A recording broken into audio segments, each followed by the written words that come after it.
Hello, everybody. Welcome to the final session of this Advanced SEO Summit with Neil Patel. I am live right now with Neil. I'm coming to you from San Francisco, and we're very excited to have all of you with us today, where we're going to go through a lot of different data on SEO experiments that Neil's doing, how he took the Neil Patel traffic from a little bit to a ton per month.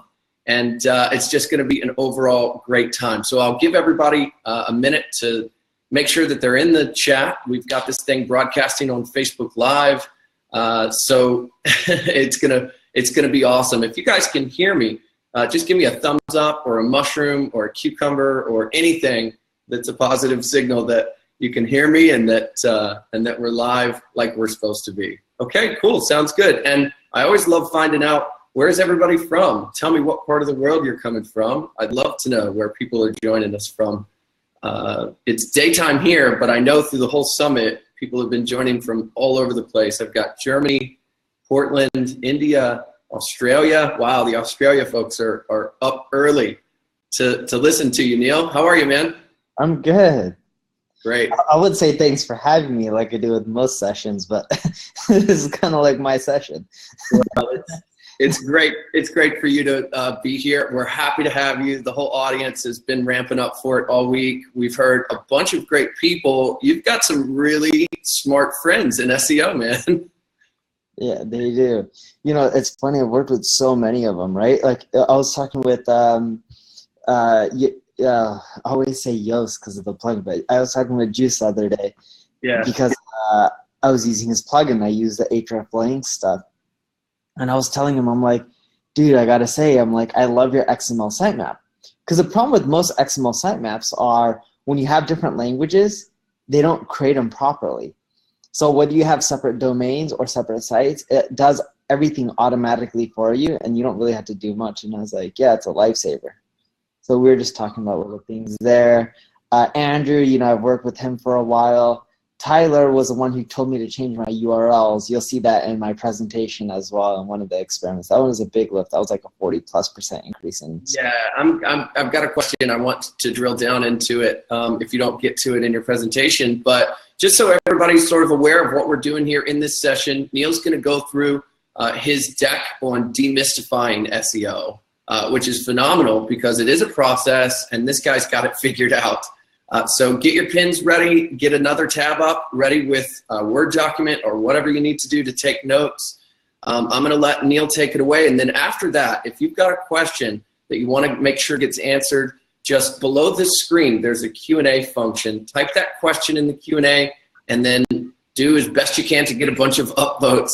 The chat is slammed with people, so if you ask it in the chat, I may not see it. So the best way to get it answered is to write it below, and it's the opportunity to ask Neil anything that you want, proposals, questions about SEO. Let's see if we've got time to answer it. Neil's promised us that he's going to give us a great long session after for Q&A stuff, and I've done this before with you. You love to just get into what's working for you right now, right? So screen sharing and stuff. Exactly. Can you see me right now, Clayton? Yeah, we can see you now. If you want to click on the share screen thing, and let's get the deck going. I think we're all ready. All right. So load the chat. Jefferson says Neil already tells us everything in the blog, which is, it's almost true. He does tell a lot of stuff in the blog, but I've had a couple of sessions with Neil that were not official, and I've learned something every time. So that's the good news. Let's see. You see that? Is it coming up? I don't see it coming up. The screen share there under the live stream. The window's loading a bit slow for me. All right, no worries. I've got Sweden. People are still typing where they're from. Sweden, Colombia. Let's see, a bunch of other places. London, a bunch of people in London. Cuba, Mexico. Vegas, Ukraine in the house. Harold is from Mars. He gets the long distance award. Canada, India, Holland. Okay. Wow, there's so many people in here, man. We are blazing on this thing. If it's still loading, maybe just refresh the screen and we'll be here if that's the best way to do it. I just share screen, so. I'm waiting for the pop-up now. Once it comes up, then I will start sharing. Okay, let's see. Maybe what was that final question you had for me?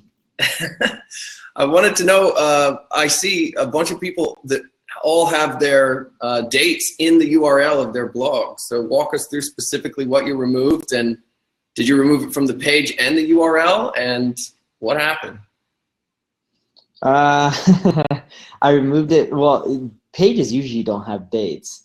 I removed it. Well, yeah, actually I removed it from the pages and I removed it from the URLs, and it worked out quite well. So, and I will explain that in the last one within my presentation. I believe that is experiment number 7.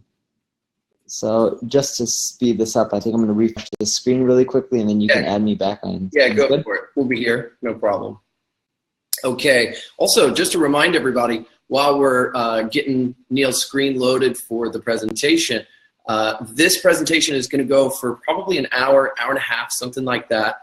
And then all of the other presentations, if you missed any, you can view those right at the top by that horizontal radio button right there at the top, okay? I don't think that you should click off of this one because this is the most exciting one. And then the recordings are going to be available for a couple of hours after that until they get moved to the members area. So let's see, Neil's going to just say something in the chat, and I'll promote him on screen again, or Dylan, maybe you could help. So let's just get him loaded up again. There is a transcript. I'm going to... All right, I'm back. There you are. All right, so now let's see. Thanks, Inder. Screen. 2 a.m. in India. You guys are awesome coming and listening to this live broadcast. Let's see. Let's make sure that we can get the screen loaded, and there it is. Looks good. I'll just my window, so that way I don't have all this stuff, and hopefully that way the computer is more smooth. Can you see my screen? Yeah, we can. That's great. Go for it. All right, let's play this bad boy. You guys ready? Yeah. So today I'm going to teach you guys 7 experiments that I ran that grew my traffic from 9,029 search visitors a month to 449,000. That's a huge increase. Now, to clarify, I did that increase through a period of 2 years, from January 2015 all the way to January 2017. And then after the summit's over, if you guys still have questions that I don't answer during the summit, you can always tweet at me. So here's my traffic, right? As you can see from the screen, January 1st, 2015, I had a bit more than 9,000 search visitors a month. Now, if you fast forward to January 2017, as you can see, this is 449,000 visitors a month from search. If you can see at the top left, you'll see that it says organic search traffic. This is not paid search traffic. This is pure organic. So experiment 1, and I ran quite a few, but I'm going to talk about the 7 most interesting ones. Experiment number 1, does post frequency affect search traffic? Now, you guys already know that when you're first starting off with a blog or a website and you add a ton of content, of course, frequency and the amount of content as well as quality affect how much search traffic you're going to get. Because if you have 5 pages that Google's index and then you have 100 pages, obviously you have a higher probability of getting more search traffic. But the real question is there diminishing returns, right? One is if you go from having 100 blog posts to 200, 200 to 500, 500 to 1,000, etc. What really happens?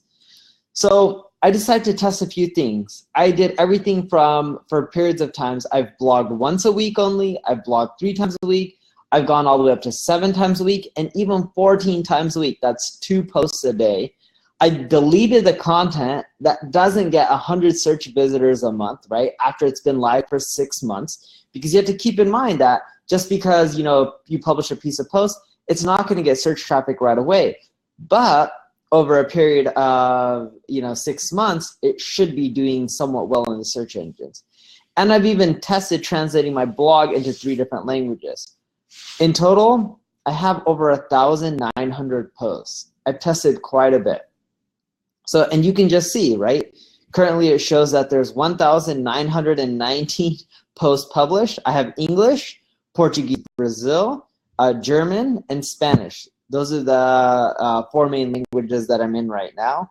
And I have content really on all forms of SEO, marketing. Bless you, sorry about that. And what I found is the more content that I produce, I was like, all right, this should help increase my search traffic, right? Well, after you reach a few hundred blog posts, this is what happens to your search traffic. And you can see this. In other words, it's pretty flat. Like, yeah, you may see certain days a bit higher than others, but if you look at it over a period of a month or two, it's pretty flat, right? In other words, the test didn't go the way I wanted. The more posts I publish, when I deleted content, and I tried all these different types of things, I was hoping that my search traffic would go up. Now, again, to emphasize, when you only have 10, 20 posts and you publish another 30, 40, 50, of course your search traffic is going to go up over time. But I'm talking about after you have enough content on your site, 100 plus posts. And what ended up happening was I didn't really get more search traffic just by publishing tons more pieces of content. But I learned something that was really interesting. I couldn't predict which posts were going to be hits or misses, which is why I published them in quantity. And I did everything from like using Ahrefs and SEMrush and seeing where my competition's getting traffic from. And I'm like, okay, you know, like maybe I should publish posts that are just like my competitors. I even did stuff like going into my analytics for my own company, such as Kissmetrics, seeing what posts were popular and try to replicate better versions on neilpatel.com to see if that also helped, right? Tested a lot of things. And what I found is it was really hard to replicate success by just publishing a lot of content and using intelligence from competitors and data like that. But I learned that when you publish posts, and there's no real logic behind this, but when you publish posts, just randomly, some do well in search engines and some don't.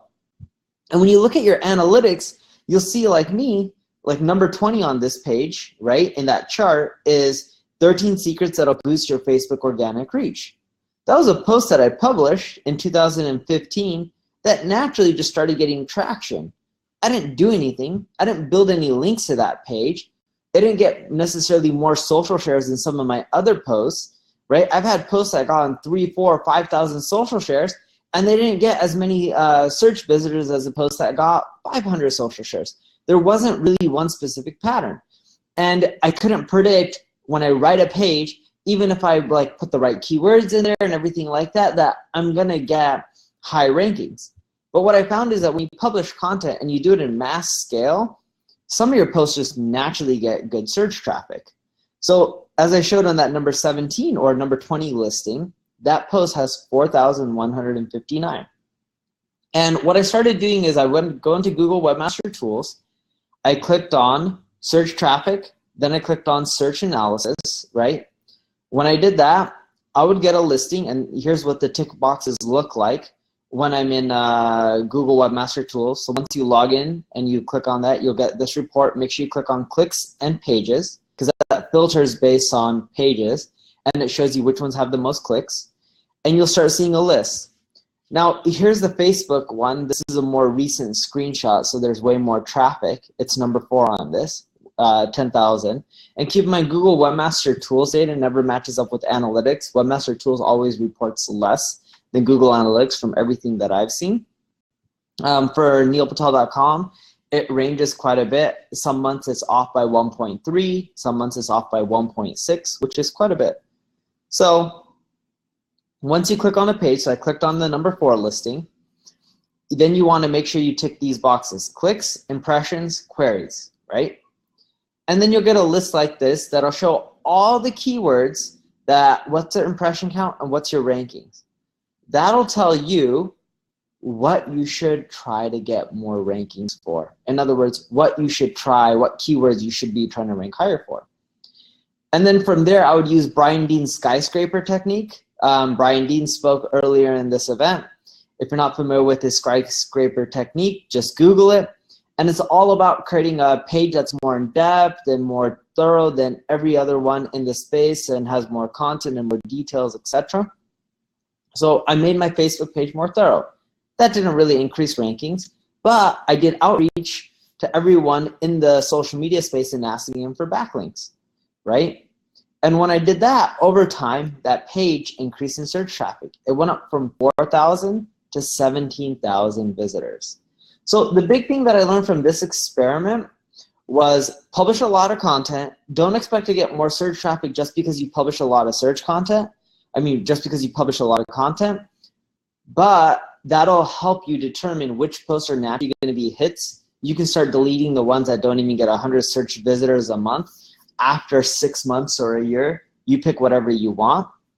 And then from there, take the most popular posts using the method I described within Google Webmaster Tools, find the keywords, go build links using Brian Dean's skyscraper technique, and you wait like 4, 5, 6 months, your search traffic on those pages will drastically increase. And Google likes something about those pages. It could be click-through rate, it could be user metrics like good time on site, low bounce rates, etc.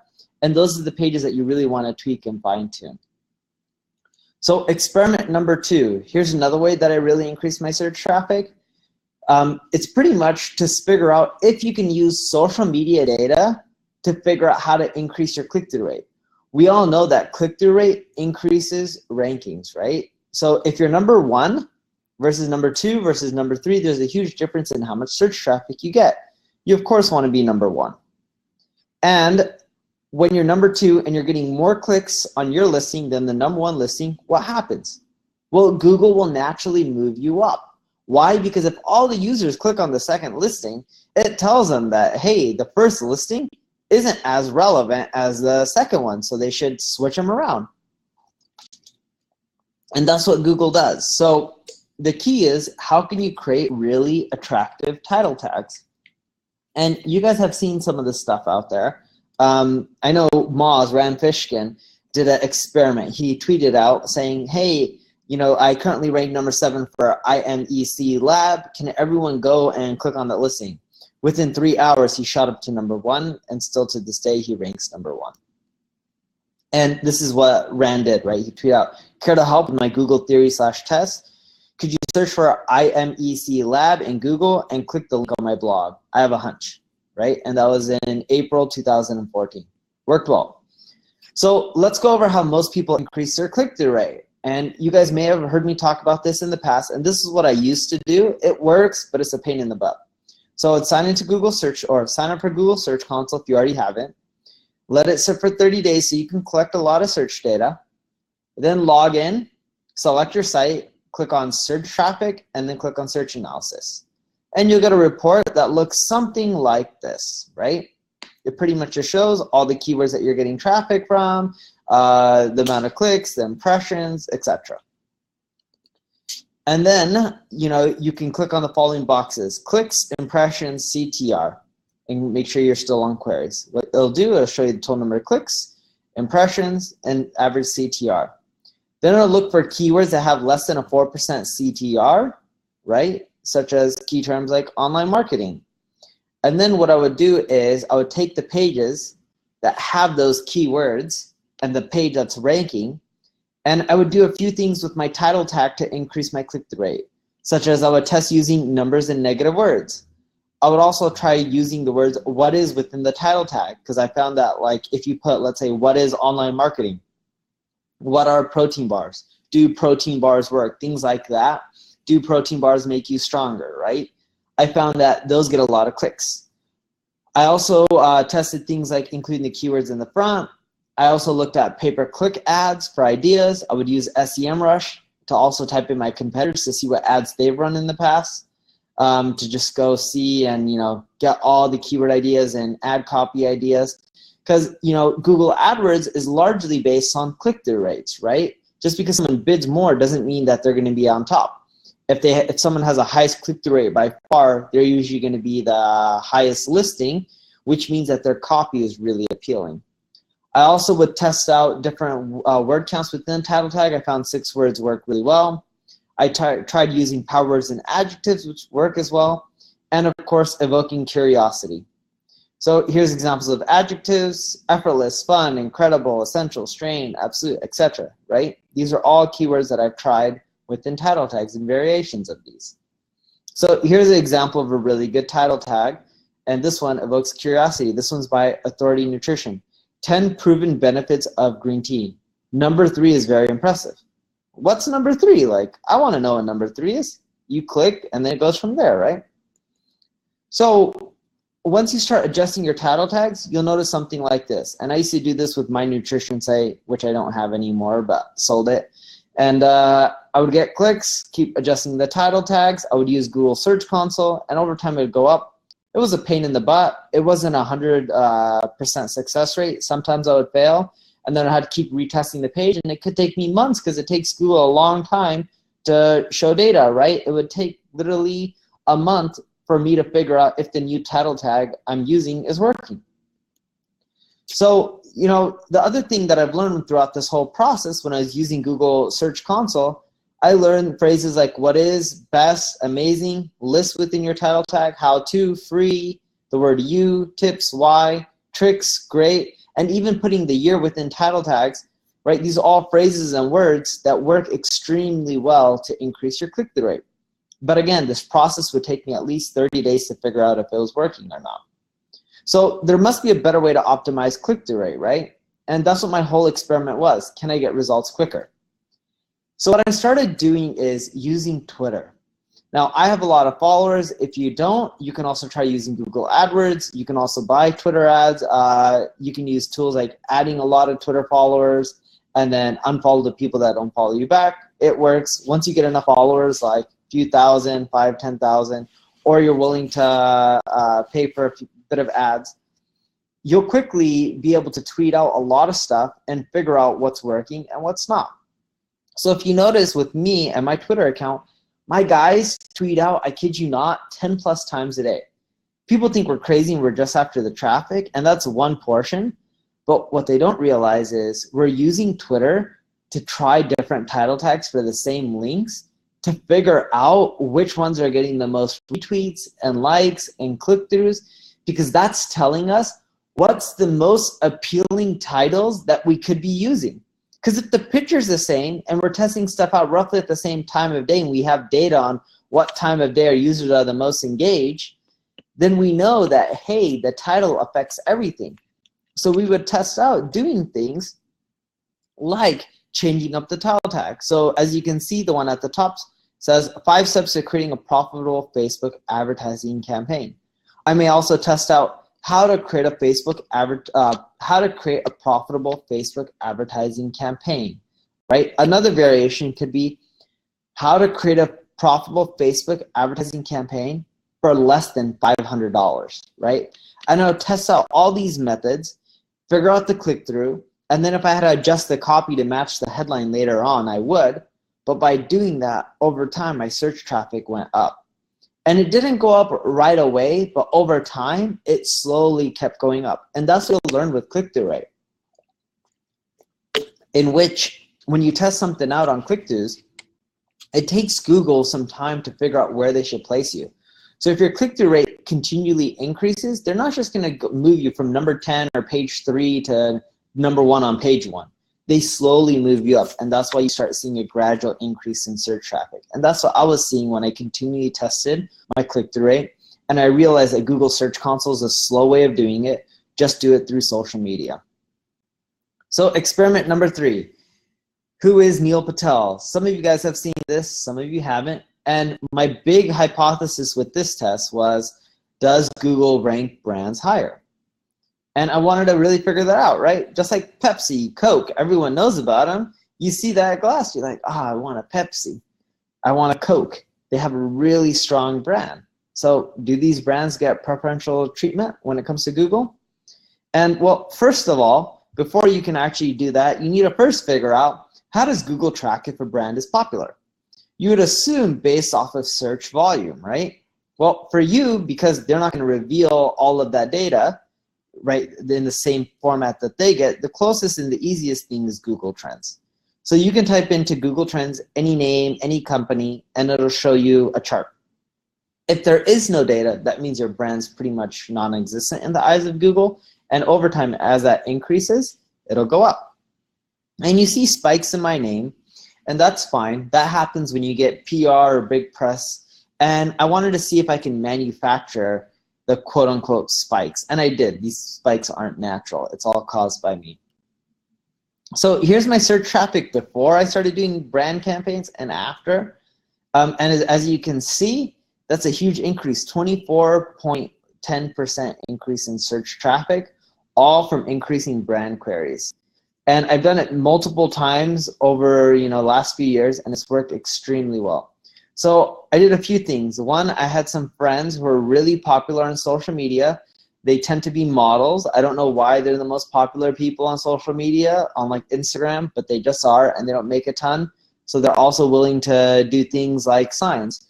So one of my buddies, Dan, and his partner, I don't know why I'm blanking on his name. What's Dan's partner's name? Brandon. So Dan and Brandon run a social media marketing company. And Dan and Brandon, they're like, oh, we can get a ton of people to search for you. So I was talking to Brandon, and we were talking on Skype. His son was just like, who's that guy you're talking to? Who is this Neil Patel? And it came to us. We're like, oh, we should just do the campaign, call it Who is Neil Patel, to see if we can get a ton of people searching. So we had models, both females and males, and even makeup artists and a lot of random people do crazy stuff with my name, Neil Patel, or Who is Neil Patel, to see if we can get way more search volume. So as you can see, picture of a model. I also had a really buff dude. This was my favorite. He deleted it after a while. It was a video. The guy was jacked. He probably was like 250, 300 pounds. I don't know, like a big, bulky muscle builder type of guy. And on his chest, he put Neil Patel, and he was like flexing his chest, and then my name would keep going up and down, and he created like a video on Instagram. And it worked out extremely well, right? So much so that, as you can see, my search traffic just skyrocketed. And I did a few things. I had them do it always on the same day. So at first I tried doing this in which I had everyone do it throughout a month. And I realized even if someone's really popular on social media, like let's say Instagram, and people post something, no one really searches. It doesn't really help. But if everyone is talking about you or your company on the same day, and I would do every Tuesdays, I just picked a random day, I found that your search volume skyrockets because everyone's on social media that day is continually seeing you, and they're like, what the heck? Why is everyone talking about this person? There must be something big there. And then boom, your search traffic just skyrockets, right? And it takes usually a few months to kick in, but you'll start seeing your brand queries go up. And it works for almost any industry. Here's ones from Shreds. They had a lot of bad press because people found out their people doing Shreds stuff or supplement stuff were taking steroids. But nonetheless, they grew into a company that was doing $20 million a year purely off of social media. And they paid men, women, fitness people, mothers with family, whoever it may be, to promote Shreds. Here's another example, Gary Vaynerchuk. This is a cool way to get more people talking about him. He started putting out ads within New York City with his cell phone number. Great way to create press as well. And you can try anything. You can manufacture it like I did through social media. Focus on crazy marketing tactics. You can also use performance-based press companies like Chris from prserve.com. He's pay-per-play. There's another one called Dan from Stranger Social, in which he leverages social media like Facebook, Instagram, and he can get people who are really popular, who don't make much money, to do stuff for hundreds of dollars. And just get creative with your ads, right? That's a lot of stuff out. This stuff works. I've done it. I've tried it. And I've done it so many times, and I've done it in Brazil and the US and Spanish markets, and it's really helped grow the business. So here's some lessons I've learned. You want to run your campaigns all at once, which means that you want to do them, let's say, all on a Tuesday or all on a Wednesday or a Thursday or Monday, pick a day, or a Friday. You want to consistently do this over a period of 2 months. After you stop, you'll notice that your search traffic is still way higher than it was before. Rotate up your campaigns. Don't just use the same influencers. Keep rotating them up, and don't expect to get results right away. It literally takes a few months to kick in. So experiment number 4. Is content really king? And it's funny, right? Everyone talks about like, oh, you should do a ton of stuff with content. Blogging's the best stuff. And is it really the best stuff, right? I have no idea. I thought it was the best idea, because I've been blogging for so long, right? Quick Sprout, Neil Patel, Kissmetrics, Crazy, etc. I'm like, well, let's really actually see if content is king. So I invest so much time and energy into content because I have a team that helps me. Like, I'll do a lot of the writing. I have people who edit. I have people who are correcting it. I have people who put it up into WordPress because I write in Microsoft Word. Don't ask me. I don't like writing in Google Docs, and I don't like writing in WordPress. I don't know why, but I've been writing in Word for so many years, so I'm just used to it. And I'm like, if I look at how much I spend on content a year, it's hundreds and thousands of dollars. Like with designers helping make things look good, from customized images. I'm like, this is actually really expensive. And of course it could be done cheaper, but I'm strapped for time, right? So I decided to create a tool, the SEO Analyzer. And I created this landing page. I spent money on a tool. This tool, I don't know what it ended up costing me. My guess is around like 20, 30 grand. I could be wrong. I went above and beyond. You don't have to go that crazy. And here's a screenshot of what the tool looks like. Talks about your SEO score, your page speed, etc. And here's the traffic to the tool over time, right? As you can see, it's climbing. And best of all, I didn't build any links to this tool. I didn't really do anything. And this isn't the only tool that I've done this with. It's worked really well. People love tools. The time on site is really high. You can see the average time on site is only 1 minute 11 seconds, but this is just for the tool home page. If you go look at the stats for the tool page itself, there's over 4 page views per visitor, and the time on site is well over 2 minutes. Exit rate is low. Bounce rate's not too bad. Overall, pretty healthy. And as you can see, it continually goes up. It's so effective. Here's an example of the tool traffic over a 30-day period. Just the home page, and almost all of it comes from Google, right? As you can see, my most popular page, my home page, then my blog page, and then my tool page. That's how effective tools are. You should definitely create tools. One of the most popular pages and one of my best investments by far. And for additional proof, keep in mind Google Search Console data is always different than Google Analytics, but Google Search Console shows more people find my site from the tool page than any other page. It even beats out my home page. This is pure Google traffic. That's how effective a tool is. Spend your time, money, effort creating tools. It's the best ROI, and it's not just me, right? HubSpot, they have an email signature generator. I was talking with one of their guys, Ryan, in Australia, and he was like, yeah, our email signature generator generates as high quality leads for our sales team as the content itself, and it's way cheaper. And I'm like, seriously? He's just like, yeah. He's like, just from that tool alone, we can get over 10,000 leads a month. He's like, it's amazing, and it's way cheaper than doing content. So it's not just me who's doing this. This kind of stuff works even better in B2C. Like all the tips I'm giving you today, they work in both B2B and B2C. They work for personal brands and corporate brands.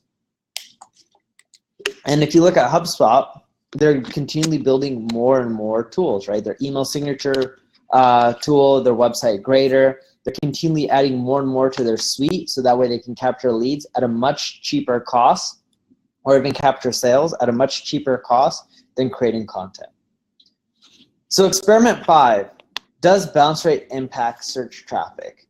We've all heard about it, and there's a few things that I ended up doing. I think the slide is wrong, right? So is this right? Let's see. Just fast forwarding. All right, bit misplaced, but I can go through it. All right, so in general, you've heard about it, and I started testing things out. And here's the general synopsis. I improved my load time by roughly 31%. I compressed my images. I removed the entry pop-up, not the exit pop-up. I know people are saying like Google's penalizing for mobile pop-ups. All my buddies who are running mobile pop-ups, and even me, we haven't seen any difference in our search traffic, just as a FYI. I increased the text size on my blog to make it more readable, made my paragraphs shorter, improved the design of I improved the design of the mobile version, right, the responsive mobile design, and I pushed the content above the fold.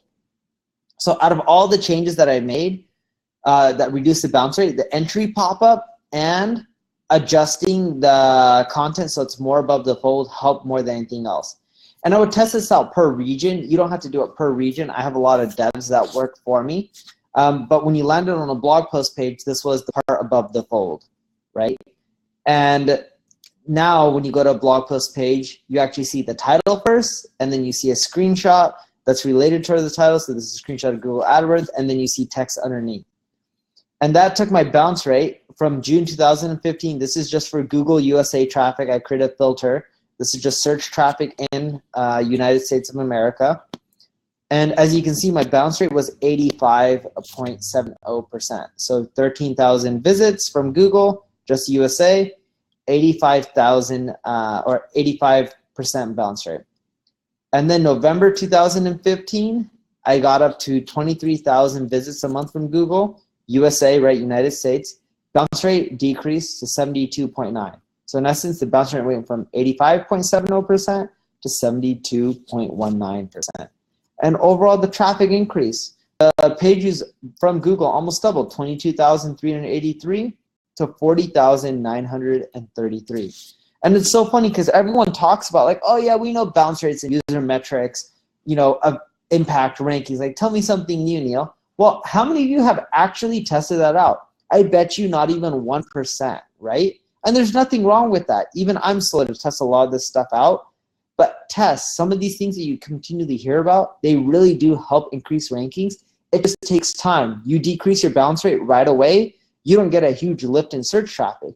But over time, as your user metrics continually improve, Google places you a bit higher, and they still see if your better user metrics still stick. And if they do, they place you a bit higher. And if they still stick, again, your rankings keep going up. So why do they do this? They do it because they don't want people, spammers, just creating sites, popping up to the top of Google, and then spamming the crap out of it, and then making a ton of money off of shady stuff. That's why it takes a lot longer to get rankings. Plus, it also encourages more people to just spend money on AdWords. So experiment number 6. Does keyword density or thoroughness matter more? So I'm assuming you guys have all tried shoving keywords onto a page. I know I have. I used to do things like aim for a higher keyword density than my competitors, use keywords within my H1 tag, use a keyword within my URL, and put the keyword within the first sentence of the content. So I would use SEO Book's keyword density tool. The URL is there on the screen, tools.seobook.com/general/keyword-density. If you don't want to write down the URL, no worries, this is recorded. Or you can just Google SEO Book keyword density. And here's an example of a page. This is on how to start a blog. And as you can see, I don't care about keyword density, right? It went all the way from 873, which is my most popular key term, which is reply, then Neil, then Patel, then Neil Patel, reply to, because I get a lot of comments, right? And I tested out the density and tried doing different things like removing comments and stuff. And I improved the density overall, so that way more keywords that were on the page, like bloggers, domain, WordPress, blogging, blog, blogging platform, etc., types of bloggers, whatever it may be. And what ended up happening was my rankings, can you guess what happened when I adjusted the density? They didn't do much. They didn't really change at all. And I even gave it time, like 30 days, 45 days, right? But when they made the content more thorough, it moved from page 3 to page 2, right? And now I'm ranking on middle of page 2, and I expect to be ranking on page 1. It's just a question of time. So here's what I mean by thoroughness. That page that I tested this on is called How to Start a Blog. You can see here in the URL, neilpatel.com/how-to-start-a-blog. So neilpatel.com/how to start a blog.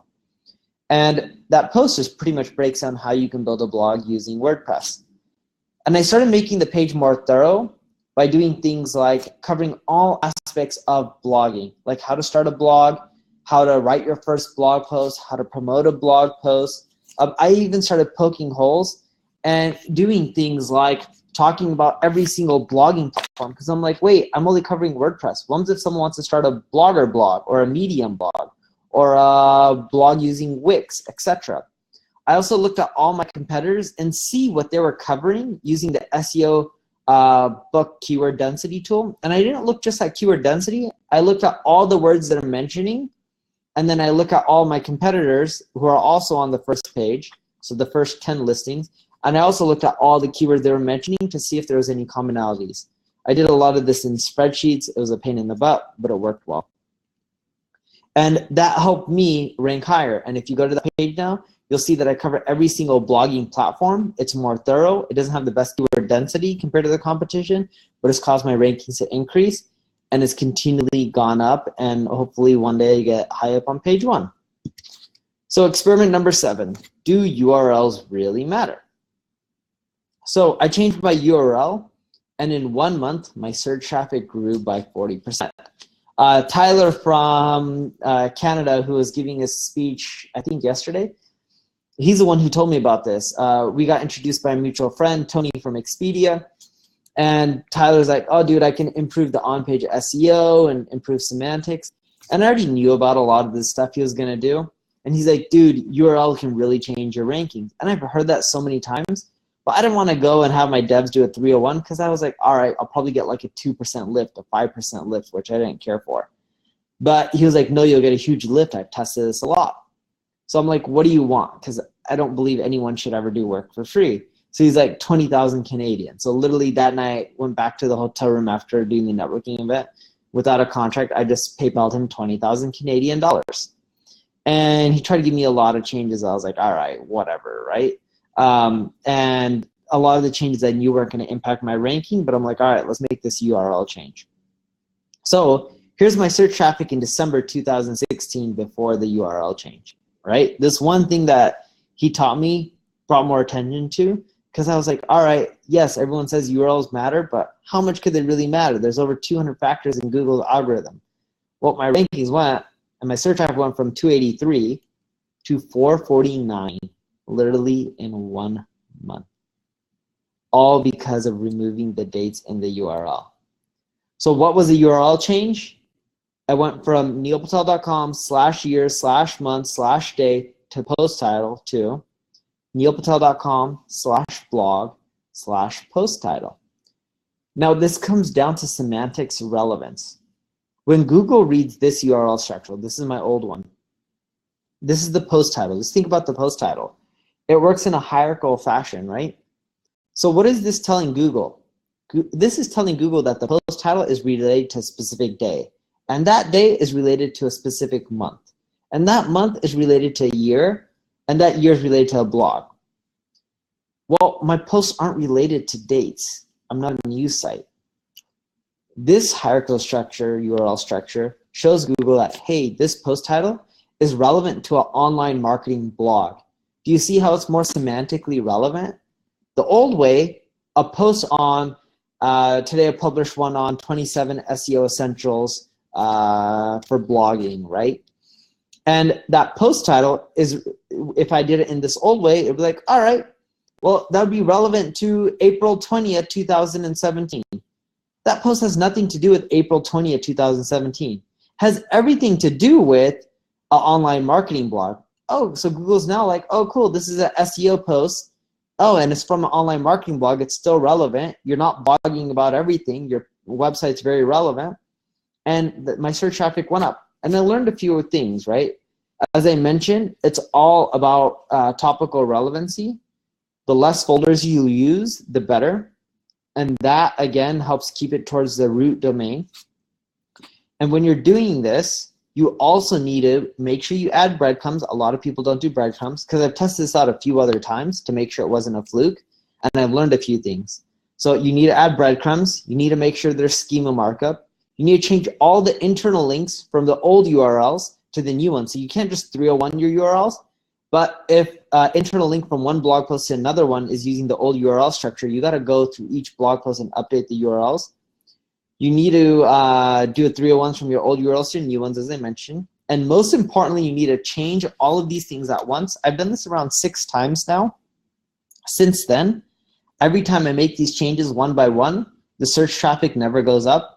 Every time, or technically it goes up and then the next week it goes down. But every time I make all the changes at once, the search traffic goes up and it sticks.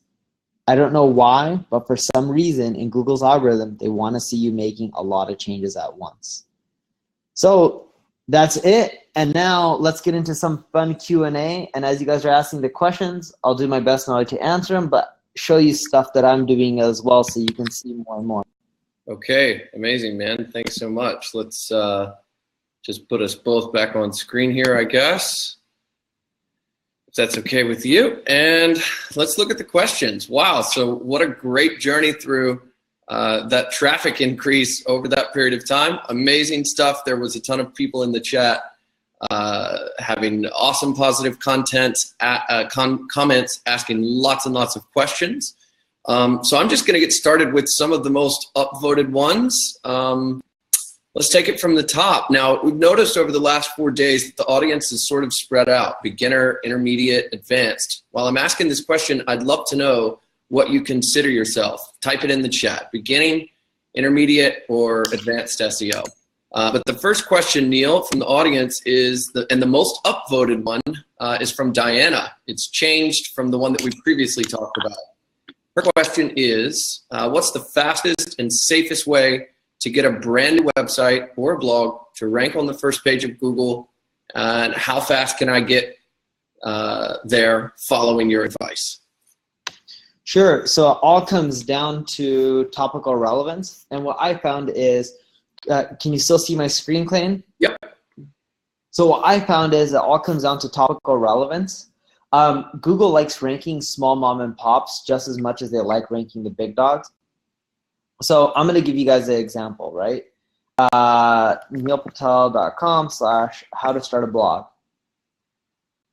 And this is what I mean by topical relevance.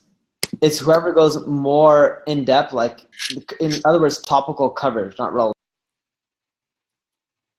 Oh, looks like he got disconnected there. Just hang on. Looks like he's reconnecting. We'll just have him there. Vasile, if you're watching, maybe you could create a poll, beginner, intermediate, or advanced. That would be a cool way to sort of calculate who's in the audience. Uh-oh, we need Neil to comment again. Neil, comment again.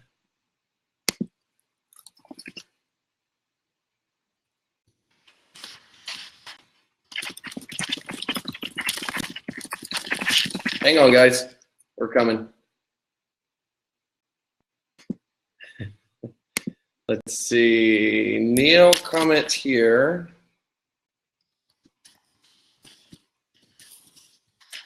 Sorry, guys. I'm just putting Neil back on the live stream here. Neil. Okay, cool. Thanks. So here we go. So Neil's just refreshing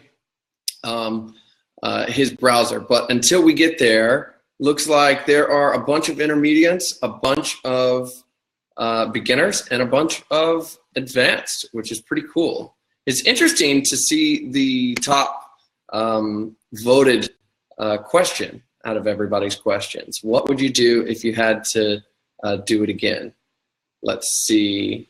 Vasile, can you maybe call Neil on the phone and make sure that he's refreshing? And then we've got a bunch of other ones from Craig, a couple from Craig. Wow, Craig, you've really got good questions. It looks like yours are getting a bunch of upvotes.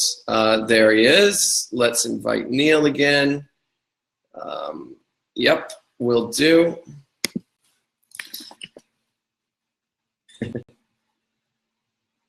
Okay, there's Neil again. Let's see if he's going to get added.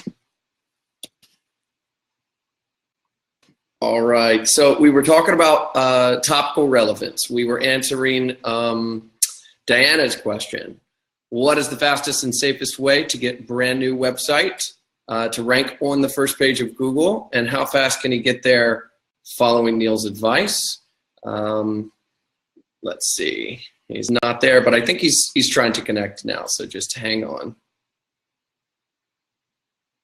Hold on 1 minute. We've got the Crowdcast guy working on it now.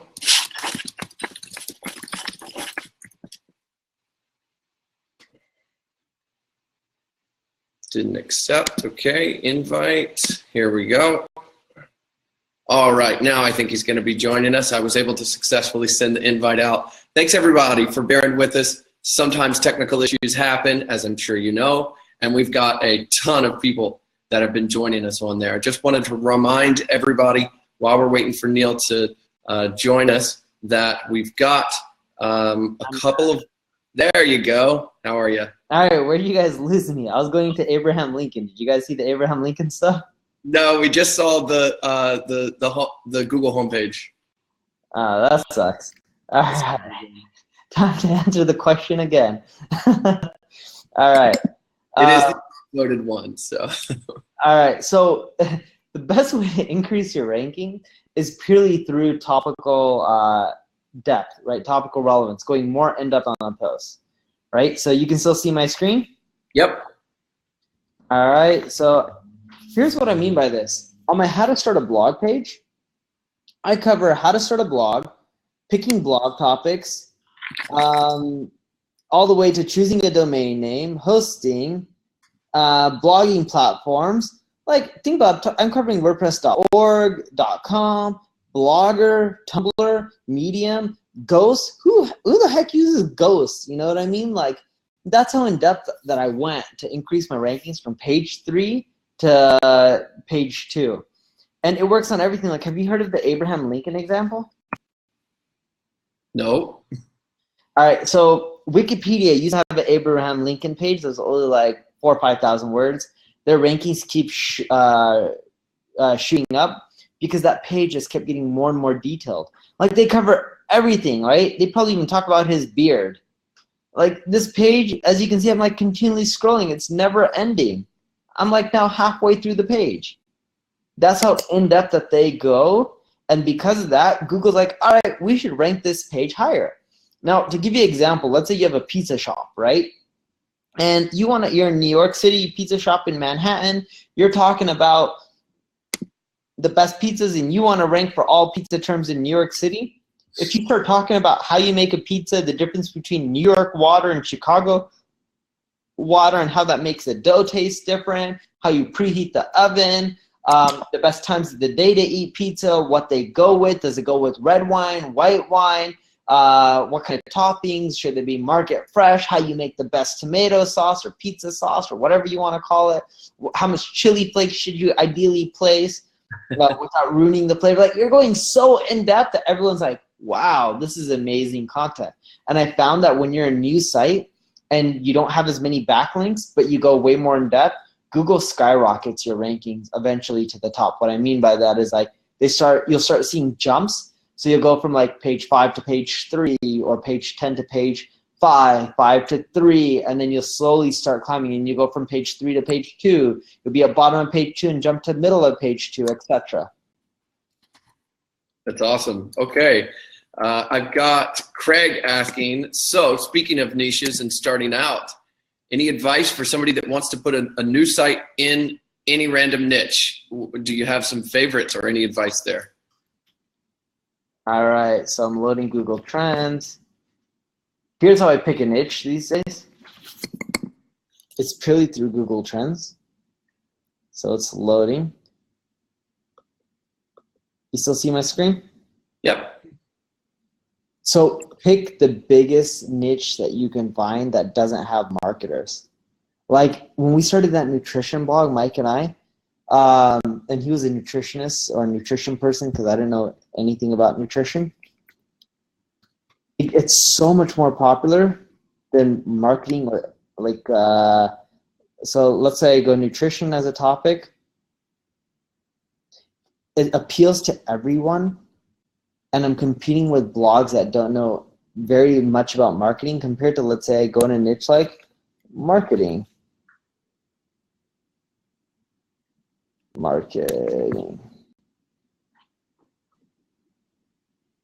Right? Like, look at the comparison. Nutrition versus marketing. It's more popular by quite a bit, and there's no competition.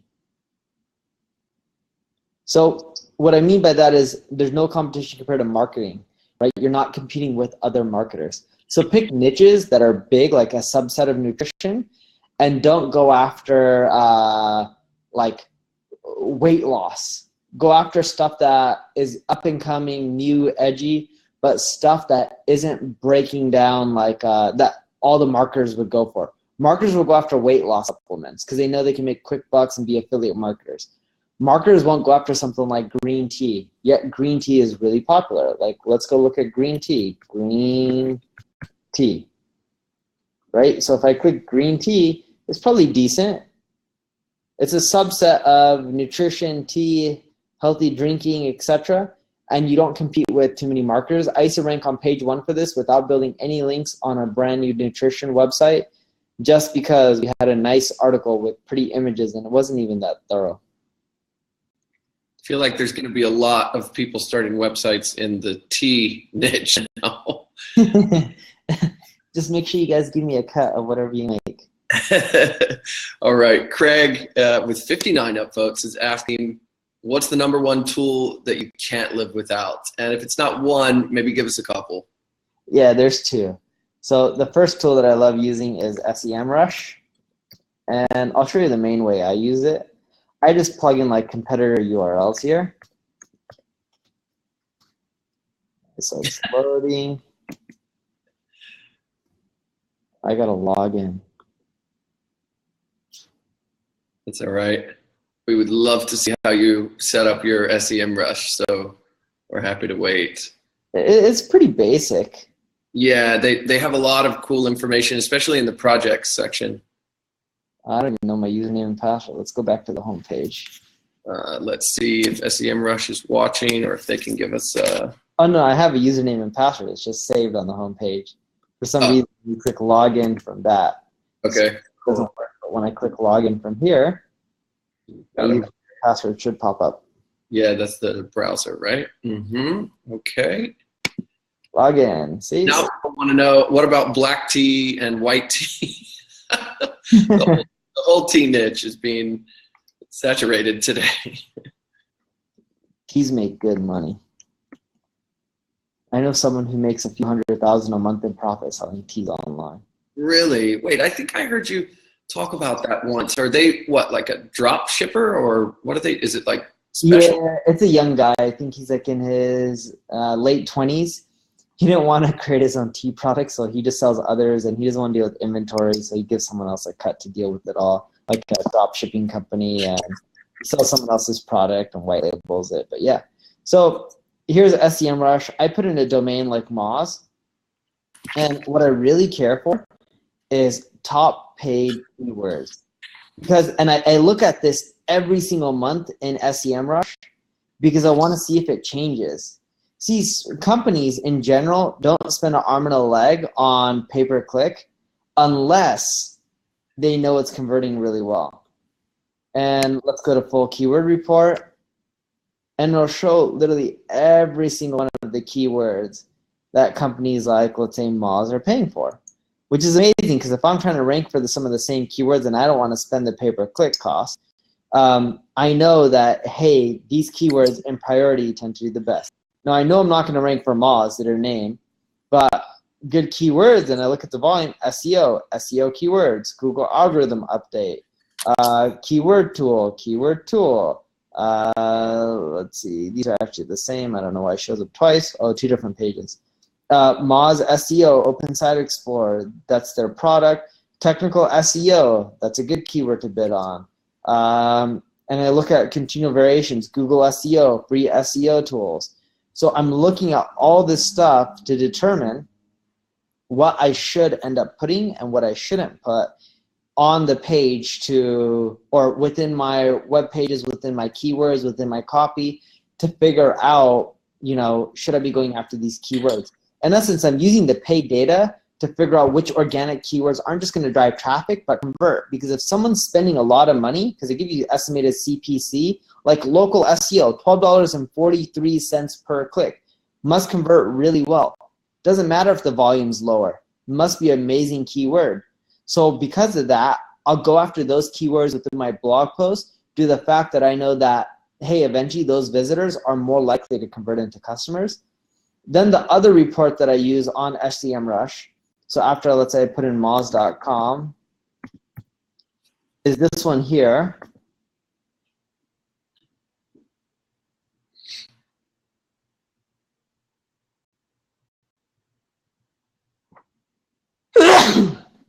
Bless you. Thank you. I'm getting sick too. I'm like all bundled up inside with a blanket, and my heating turned on to 80 degrees. Oh, God. Yeah. I bet you're getting a lot done. Yeah, I'm so productive. Like, even when I have a fever, I still work. There's no excuses. The best time to work. It's not like we're digging dishes here. Yeah, exactly. All right, so I'm scrolling. This is Moz that you're looking at? 594,000 backlinks? Yeah, this is on SEMrush again. I ignore all of this. I don't care about that. I care about the most important part is top paid keywords by far. That'll tell you what keywords you should be targeting. And then I do the same thing for all the main competitors. So then I'll go from SpyFu to SEMrush to Optimizely, because they show like the competitor level, how close they are relevant to Moz, and I look at all of their keywords and I start copying them as well, and I look for similarities, because if all my competitors are bidding on the same keywords, that tells me that that keyword must be converting. They all can't be dumb. If SEMrush, SpyFu, and Moz are bidding on the same 20 keywords as their main ones, I know those are probably the most lucrative ones in the space, and that's what I try to go after organically. Absolutely. And one other tool you said. Yeah, the second tool that I use a lot, and I use these tools probably on a daily basis. So it's Ahrefs, and I tried buying the other day Search Engine Watch, right? My biz dev guy Andrew hit him up, and we couldn't even get to an offer. I was willing to pay $2 million for it. But this website, and here's why, I can see over time that their traffic just tanks. They suck. Because it was founded by Dan Sullivan, or he was part of the team. I don't know how it worked. He was doing an amazing job. And over time, their search traffic has just tanked, right? Like, look at the organic keywords. It just keeps going down. Like, they're just, the guys who bought it are doing jack shit with it, and they've owned it for years. So I'll go into Ahrefs. I'll type in a URL, like all my competitors, and I go into top pages. That's the main feature I use. It's not the backlinks. It's the top pages in the left sidebar. That tells me what pages are driving all their traffic, and then I go create similar content on my site. Mm-hmm. And then if I go and click on this URL, I don't mean to do that. There you go. When I click on the keywords, not the URL, it shows me all the keywords that drive the traffic in order. Search engine, best search engine, alternative search engines, etc. Search sites, internet search engines, better search engine than Google, unfiltered search engine, right? This all helps me determine what pages are driving my competition the most traffic and the keywords. So that way I know what type of content to create. And I make sure I include all these keywords within my content. And what I do is I just export them, right? And then I go into Microsoft Excel, start export. All right, I'm gonna load this for you guys so you can see.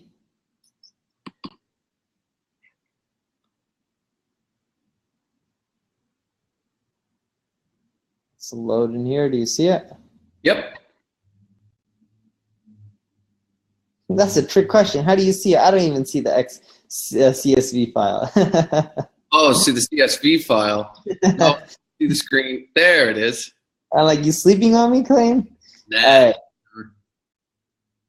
So now I know all the keywords that I need to include in my content. I usually just take the top 100. Okay. So then I take the top 100. There's usually duplicates, and I remove the duplicates, and I remove the misspellings. And I'll take the top 100 after I remove misspellings and duplicates. And then I integrate them within my content for the page that I want to rank. And I find that it helps me drive amazing search traffic. Cool. Awesome. Okay. Anybody that is wondering about tools in this sort of category that do similar things, got SEMrush and Ahrefs. People are asking a bunch about SpyFu and SERPstat and stuff like that. I use SERPstat. I have a really special deal with them. I pay for one of their APIs. And with SERPstat, the data is just not as good as SEMrush. I pay SERPstat thousands a month. I don't know what the number is. I think like 2,500, $5,000, or whatever it is. It's not a bad tool. I like it. The data is just not as good as SEMrush. Okay, cool. That's just my neutral viewpoint, right? So you can. Yeah, I totally agree. These guys are awesome. We got a bunch of insight from Marina, their president, a couple of days ago on what the trends are after collecting so much data. So SEMrush, absolutely. For me, it's not even the trends or the data. Like, I don't really care what they do on their back end. What I like about SEMrush is they're a big company and they've been around longer. So they invest more into like data crawling. So like when I go to SERPstat, again, good tool. For the price, it's amazing. But I'm limited on regions as well. So like if I go to here, you can see Google United States, Bulgaria, United Crane, South Africa, pretty much it. Right. And again, I'm not trying to talk shit. I pay for the tool, so it must be good enough. They're up and coming as well, SERPstat guys. Yeah, they're up and coming. But if I go to SEMrush, and this is the reason I prefer it, the keyword data is way more, and they have data on pretty much every single region out there. So let's say I type in a keyword like, let's go to their homepage. Forget this. Yes. All right, it's putting me to the dashboard. Oh well. So where is it? So if I type in keyword analytics, it should be here. Overview. You see this 114 more countries. I can get data on everything from UK, Germany, France, Brazil, Afghanistan, Albania, Algeria, Australia, right? Like they have data on pretty much everything. Now for Moz, they may not have data on, all these regions, but I can type in a keyword and I can get data literally on all these regions. That's why I use SEMrush. Absolutely. Okay, let's switch gears a little bit.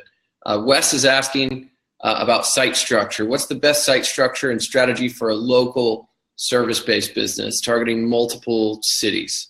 Any advice? Sure. So you get to hear me for a bit. And I do apologize because even I hate hearing myself all the time. Nah, it's good. We need these long answers. This is what we're all here for. Okay, so I tested a lot of things with site structure. When you're a local page, a few things to keep in mind. One, make sure that your homepage has the right keywords, right? So it's like Neil Patel title is like helping you succeed through online marketing. I mentioned online marketing there. I'm not trying to rank the homepage. It lets Google know that this website is about online marketing and everything around that. Have a video, keeps the user metrics really good. Have some keywords in there, visitors, dollars, ads. Then I talk about growing business, talk about who I am, which is related to the domain name, Neil Patel, right? And then I go into the main pages and sections of the site. I know this isn't a local website, but this works for local as well. And I can show you, I actually rank locally. So Neil Patel, I claim my address. Look at this. You got little cookies there, some cup of tea. Is that what we get if we come over? Yeah, I'll get you that. Seriously, you want to come over, I'll buy you that. And look, my hours of operation, 24 hours a day. There's no holidays. Why did you name it something amazing? Why did I name what? Why didn't you name it something else? The Fun House or something? I don't know. I actually don't want people to come. I was just experimenting and testing out, right? Of course. Okay, cool. Wes, I hope you got a lot of link to your main sections, okay? So once you link to your main sections, you have improve your knowledge, my blog, my podcast, webinar, start a website, main pages, and really importantly, right? And then you have each subsection. This works the same if it's a local site or not. Here's a blog page, linking to all the blog posts. Let's go into blog post page. You have the breadcrumbs. right? As you can see, I'm linking to the categories. That's the ideal structure. Sidebar, this is very, very important. Most people don't think about this. This works really well for localized page sites too. Link to your most popular pages on all your blog and category restaurant pages. Could be your most popular menu items, your food pages. Like, look, I link online marketing here. You think it's a fluke that I rank for also online marketing on Google? Probably not. No. I'm number one, or number two with neilpatel.com. Number one with Quicksprout, but close enough. Either way, they're both my sites. But you see, right? And both of them on Quicksprout too. Quicksprout.com/blog. What do you notice here too? Look in the sidebar. What's that? A link to the guides, right? That's how I optimize my site structure. And then really important on localized pages, make sure you cross-link within your menu or within your content, your pages. And then on your contact page, I don't do this because I'm not really that localized, but have all your locations and addresses there. So that way you can claim up multiple listings within the maps and then go submit to Moz Local. Got it. Okay. All right, Wes, I hope you heard all of that. If you didn't, you can replay this session. And for everybody else that asked a similar question about local rankings or site structure for local businesses, I hope that site architecture helped out a lot. Let's move on. Adrian's got 23 upvotes with this next question. He says, the benefits of SEO are sometimes hard to explain to clients or bosses because SEO is so complex and often doesn't have instant results. How do you address misconceptions about SEO when you consult? So I don't really consult, so I haven't had to deal with this in a long time. But here's some ideas, right? Case studies, I'm sure. Yeah, case studies, testimonials. But let's go even further and let's assume these guys don't even have case studies and testimonials, right? So go sign up for a free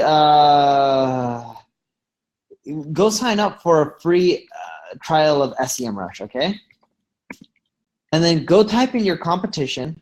Let's say your competition, and I'm going to use this as a broad example because it's easy for everyone to see. Let's say your competition is, give me a site. Should I use Amazon or let's use something smaller?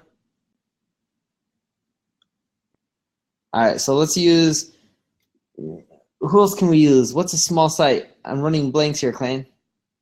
Let's do Growth Marketing Conf. Okay, that's a conference. That's too small of a niche. We can do Growth Marketing Conf if you actually want. But you guys don't really do any SEO or marketing or anything on that. Blogging and stuff.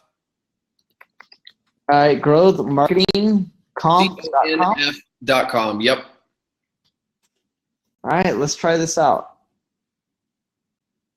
So keyword overview, right? It's loading. No data. Sorry. Let's do Real Thread. REALTHREAD. It's a t-shirt company.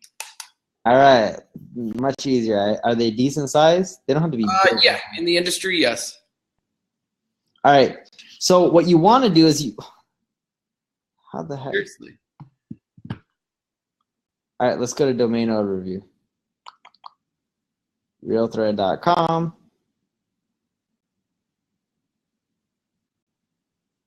It's pulling, it's pulling. All right, you can see this, right? Organic search, 7.1. They don't really do much paid search. They're not a good example. Let's pick Amazon, right? This one's easy to do, and you guys can see.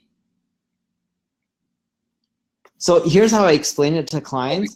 We should have asked the audience. They probably could have given good examples. Sorry, go ahead. No worries. Actually, we should have. But all right, let's use Amazon for example, right? So as I'm pulling it up, they probably get a ton of organic search traffic. And they probably spend an arm and a leg on paid advertising. All right?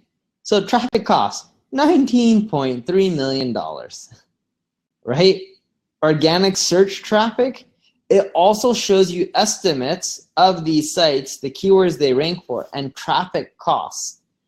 SEM is estimating with all the sites what the traffic's actually worth.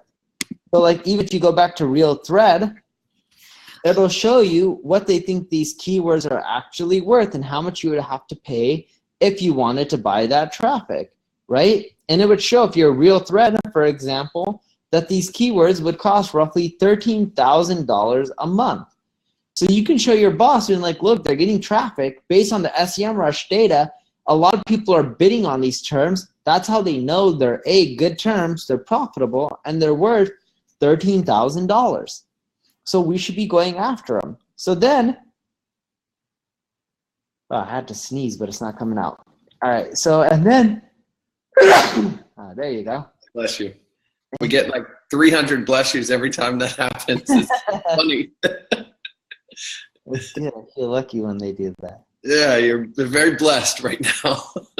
Actually, I really do feel like I'm so happy everyone's here and like learning and stuff like that, right?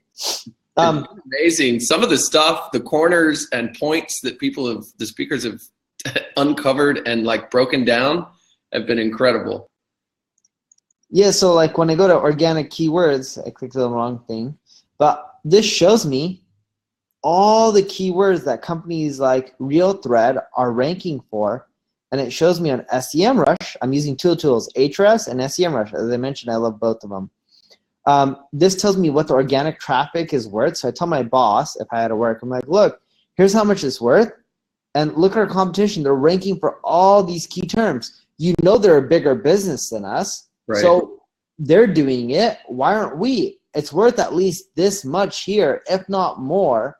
And SEMrush, and this is actually a bad and a good thing, but their number, in my opinion, is lower than what it's really worth.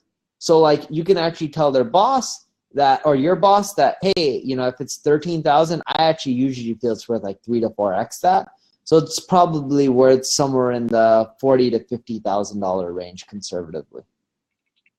Why are you factoring that double and triple in there? What are you accounting for? Because what I've seen is everything from SEMrush and Ahrefs shows that the traffic is way higher than what they report. So if they report that it's 7.1 thousand visitors, the number is way higher by far. And organic traffic tends to convert better than paid traffic from what I've seen, assuming it's targeted keywords. So you can easily say it's 3 to 4x that number. Yeah, this is a way better way to prove SEO value to a boss than a case study, because everybody comes with case studies, you know? Yeah, no one gives a shit about case studies. I just want to know what your boss really cares about, why your competition is beating you. So show him why he's beating you, what that traffic's worth, and the keywords that they're ranking for, and be like, look, I wish I can tell you we're going to rank tomorrow. I can't. There's no way. Google tries to make it hard for people to rank, so that way you spend more money on AdWords. But I can tell you one simple thing. Every quarter, your search traffic should go up, assuming there's no seasonality. If it doesn't, that means we're not doing a good job with SEO and making changes or moving fast enough. Yep, absolutely. Okay, great answer. The next one from Scott with 35 votes is about website authority or page authority. He's asking, what are the best practices on a low budget to increase website authority ratings? Sure. I actually have a blog post on this, and you guys can just go and read it. It pretty much teaches you how to increase your domain authority on a budget. I think I published it last week. Oh, perfect. Scott. How to boost your domain authority by 5 points in 2 weeks, and it's pretty much teaching you how to do it on a budget, assuming you don't have any money. All my blog posts are written based on if you don't have any money. So it's called How to Boost Your Domain Authority by 5 points in 2 weeks, and it pretty much teaches you what to do to grow your domain authority. Follow it. It works. I use it. And it's step-by-step and long form, I'm guessing, right? Yeah, like here's a scroll bar, right? It keeps going and going and going. That's a really long one. I love it. Scott, check out neilpatel.com. That blog is going to be your guide for the next couple of weeks, man. Oh, speaking about Quora, you see the screen? Just reminding me. You guys want to see some cool stuff with Quora that I'm doing? Yeah, who wants to see Quora stuff? All right. So we have issues with the Quora moderators. They hate us, but I don't care. Why? Because so what we do is we go answer all the questions within the marketing space, and we go take content from our blog posts. So like, let's say how to market yourself on Instagram. I'm literally taking it verbatim and 2 answers, right? Instagram is the most recent, yada, yada. In fact, like this is literally straight up from my blog. Okay, and then a lot of the internal links, some of them go back to my blog. This one's QuickSprout, which is one of my blogs, right? And I'm linking out. And I kid you not, like my posts get decent upvotes. See, 5 upvotes. And when I started this on Quora, it's been only like 2 months. I had no real followers on Quora. I wasn't an influencer on Quora. And my answers get tons of views, and it's an easy way to get more brand awareness, traffic to my blog. And I just copied my blog response, like, here, check out this one. How can I create strong backlinks to my websites? 220 upvotes, 245 upvotes, 83, 71, 356. What are some of the interesting psychological marketing tactics, right? What works for B2B and B2C? And like, I kid you not, I just straight up copy and paste. Where's my post? 100 answers. Why isn't mine at the top? Oh, here you go. I'm hyping up. This one was written February 17th. Look at that. I had my guy Grant does this for me. He's amazing. He heads up Latin America. So he put Forbes top 10 marketer, etc. And then just started taking stuff from the blog and boom, copying and pasting. Same old routine. This works so well. Like 9 comments. What are the comments that people are saying? View other comments. Let's see.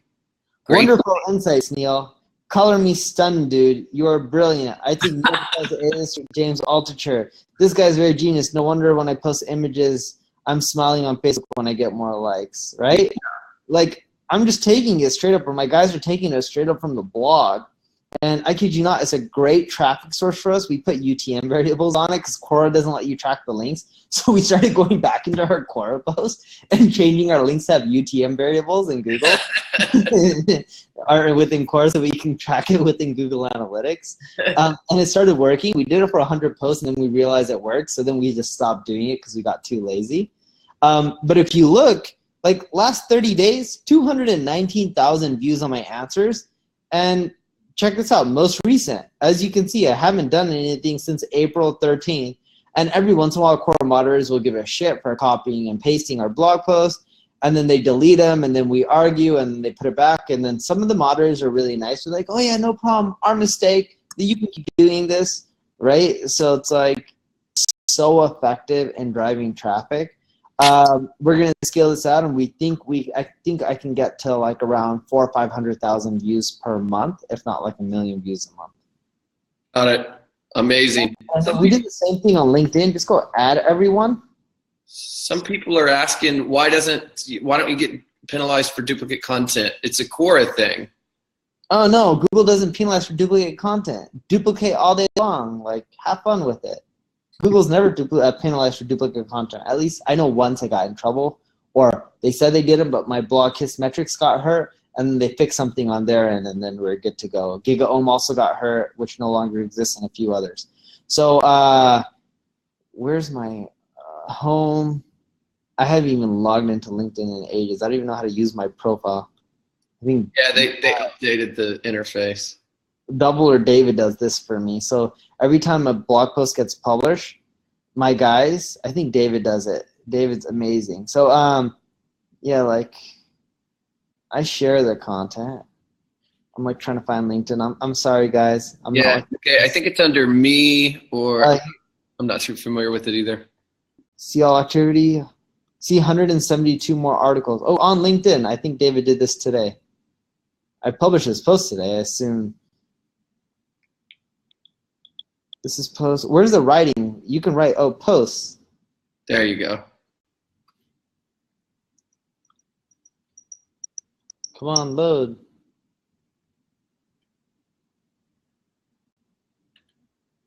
Yeah, I've heard good strategies about how to do this, and then like tease them with some of the content, and then put like to read more, click here, and then you can drive them to your blog.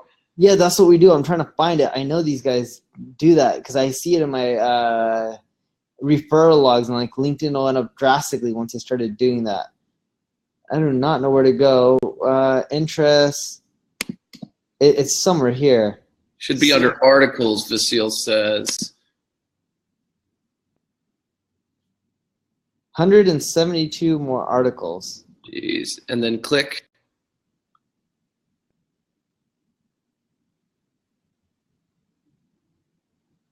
There it is. Wow. You see it? I don't even know. 200 views, hundreds of likes. This is just the, they're saying home icon, Neil. Home icon. The home icon? I don't know. Oh, right there. Home. I think that's just the stream, though. Yeah, I have no idea. Jorge says, write an article now. Okay, so when you write an article, what my guys do is they take the article, they click write an article, they take the first 2, 3, or 4 paragraphs you pick, and then at the end it says click to continue reading, and that goes over to my blog post. That's how I get my LinkedIn traffic. Nice. Okay, ready for the next question? Yeah. Let me find it. Okay, it is from Itai, which I'm guessing is Israeli. Itai says, just launched my e-commerce website. What are the first things to do for driving traffic and more sales? E-commerce. He just says, here's the example. Oh, there you go. I found it. I clicked. You see this? Yeah. You publish, new website. Look, they're taking the first few paragraphs. Step 1, click to continue reading. Yeah, exactly. 9 comments too. Like, you know, I'm getting clicks and engagements from it. Works really well. Yep. All right. So what was Itai's question? E-commerce, how to get more e-commerce sales, just generally speaking. Sure. So your checkout pages on e-commerce should always be 2-step. Do not do a 1-step checkout page in which like ask for a name, an email or email password, and then on the second page, ask for their credit card details. Doing that is a great way to increase conversions. There's something cool that, what is it called? And then when the people that, what is that service called? You know what I'm talking about? No. It's like, it like recaptures. I'm trying to think. I should know the name. I've used it before. Oh, well, you can do it manually. Okay, so you capture a name and email for all the people who don't purchase. You then send them back to that page to then buy. You can also do something really interesting with onesignal.com. Have you guys heard of OneSignal? Let's see. I'm assuming a lot of people don't use this. It's push notifications. Are you guys familiar with push notifications? I'm sure they are, yeah. I'm getting yes. Jack knows it. All right, so push notification, for those who don't know, PushCrew is an example of it. I know their interface a bit better. OneSignal works better with e-commerce though. And what you end up doing, you can end up sending a message, right? So see it in action. So you click yes. Right, you see this? Click me and I'll take you to a related feature. This is a push notification, okay? Desktop, yeah. So let's exit out this stuff. And OneSignal is a free version. You don't have to pay for it. Like literally 100% free, right? And what you can do with e-commerce is everyone who adds stuff to their shopping cart but doesn't continue, you can then do a push notification and get them back to your site. That helps with sales. The other thing I've done is it Signal Feed? Signal. What is it? Feed. Single Feed. There you go. Not Signal Feed. Singlefeed.com. This is e-commerce feeds, and what this does is put your products everywhere. So you're selling them more than just on your website. Singlefeed.com. This helps get your products out everywhere. They're one of the 4 Google Shopping partners. It's a great way to get more sales because they're putting it on other really popular e-commerce sites. Use it, check it out. I love it. It works really well. Okay, cool. Craig's asking, what tools do you use to research writing an epic blog post or how-to guide? Buzzsumo.com. I may type in things like, it's loading. I may type in something like online marketing.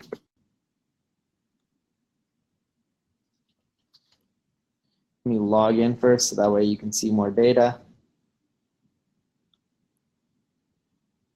Sign in.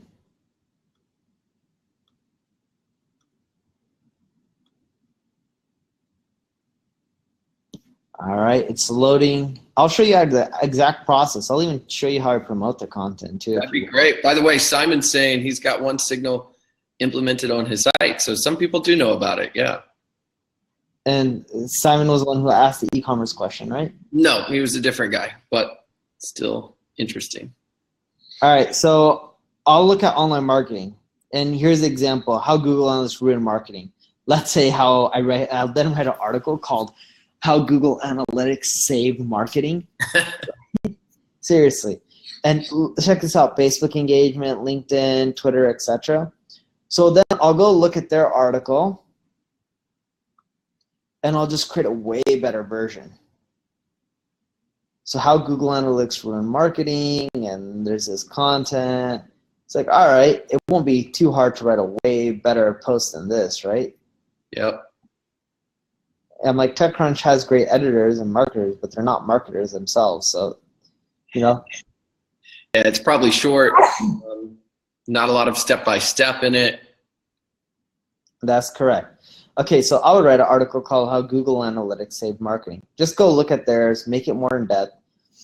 And then from there, because that one did really well, I click on View Shares. And it shows me every single Twitter user that shared this article. And it tells me how many followers they have. So now I'm then going to write a better article. And then I'm going to Google Marsha's name, Raj's name, Sam Hurley, and you can find a lot of their websites. Like when they have a website, you click on it because then you can find their email from their website, right? And then once you have their email, like I would Google, or I would email, let's say Sam, right? And my email would be like, "Hey Sam, I noticed you shared an article called How Google Analytics Ruin Marketing by so-and-so author from TechCrunch.com. I actually have a similar article coming out called How Google Analytics Saved Marketing, and it breaks down A, B, and C that the original article didn't, and it actually goes in depth on if you're a company or even a marketer, how you can use Google Analytics step-by-step to save you money and improve your marketing so your business can grow faster." Let me know if you would like to check it out. Cheers, Neil. That's it. People like Sam, 20 to 30% of the time will respond back, and then you'll email Sam and be like, here, and he'll usually respond back with something like, "Sure." Then you'll email him back with like, "Here's the article. Cheers, Neil. P.S. Let me know if I can do anything for you. P.P.S. If you share this article, not only make my day, it'll make my decade." Right? And you'll get a ton of social shares on your article. Nice. And then I also do this every time I link out to people in my blog post. I do the same thing. I'm like, "Hey Sam, I gotta say, huge fan of yours. So much so that I even linked out to you my latest blog post called X, Y, and Z. Feel free to check it out. If you like it, let me know. Your #1 fan, Neil. P.S. If you share this, not only make my day, it'll make my decade." I love it. That's great. Okay. And some other people are saying all top and some other areas where you can get good ideas too. Next one is site speed. Ahmed is asking, how do I make my website how do I make my website fast? And I mean very fast. Practical advice. Yeah, so there's Google PageSpeed. You don't have to be perfect. Everyone thinks you have to be perfect. I don't think Google actually uses speed to improve rankings as people think. I know they mentioned it as a factor. Here's where I think they use speed. I think speed indirectly affects rankings. I don't think speed directly affects rankings, right? Attempting to load the page reach limit number of redirects, less fetch,